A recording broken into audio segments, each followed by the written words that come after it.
Xitoy Rossiyaning Ukrainaga qilgan hujumi sababli Amerika va G'arbning Rossiyaga yurgizgan moliya jazosiga qatnashmaydiganligini bildirdi. Banka va sug'urta nazorat qilib boshqarish idorasining raisi Go Shuching muxbirlarni kutib olish yig'inida Xitoyning jazoga qarshi turadiganligini bayon qilib mundaq dedi.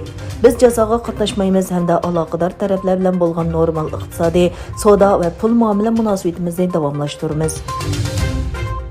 Rossiya Tashqi ishlar ministri Sergey Lavrov Rossiyaning Ukrainaning yadro quroliga erishishga yo'l qo'ymaydiganligini aytdi va 3-dunyo urushi yadroliq va buzg'unchilik xarakterlik bo'ladi dedi.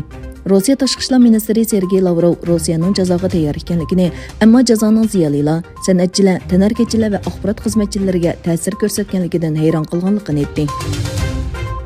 Birleşken Devletler Teşkilatı Muhit Meclisi Sulyo bulğunuşqa qarşı turish masalasida dunyoviy kelishim hosil qilishda muhim qadam tashildi. Kenyaning poytaxti Nayrobida o'tkazilgan yig'inda 200 ga yaqin davlatlarning vakillari umiki Sulyo bulğunuşqa qarshi turish kelishimi to'g'risidagi suhbatning boshlanishini birdek tasdiqladi.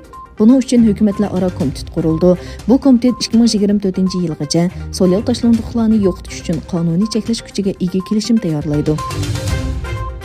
Qozog'iston prezidenti Qosim-Jomart To'qayev armiyani yuqori texnikalik qurollar bilan ta'minlashga va zamonaviy usullar bilan urushga tayyorlik qilish programmasini qayta tashkillashga buyurdi.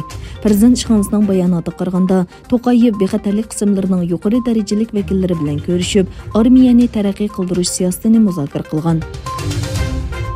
Rossiya Davlat Mudofaa Ministrligi Ukrainada 498 Rossiya askarining qazo qilganligi, 1597 kishining yaralanganligi to'g'risidagi uchurlarni ham berildi.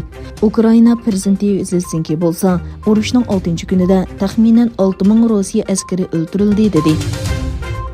Turkiya Səhiyyə Ministri Fahrettin Koca koronavirus ilmiy komitet yig'inidan keyin bayonot e'lon qilib, ochiq muhitlarda maska taqash majburiyatining bekor qilinganligini aytdi. Yangi bosqichda HES kod tuzumining amaldan qoldirilganligini aytgan ministr Koca, hech qanday organ va tashkilotning kirish eg'izida HES kodi kontrol qilinmaydiganligini bayon qildi. Xitoy taratqulardagi xabarlarda kommunist hokimiyatining Sharqiy Turkistondagi boyliqlarni bulash orqali Xitoyga yetkazishni qanday tezlashganligini va yaqinda Xitoy o'lkalarida 503 milliard 700 million kilovat soat tok yetkazganligi oshkorlandi.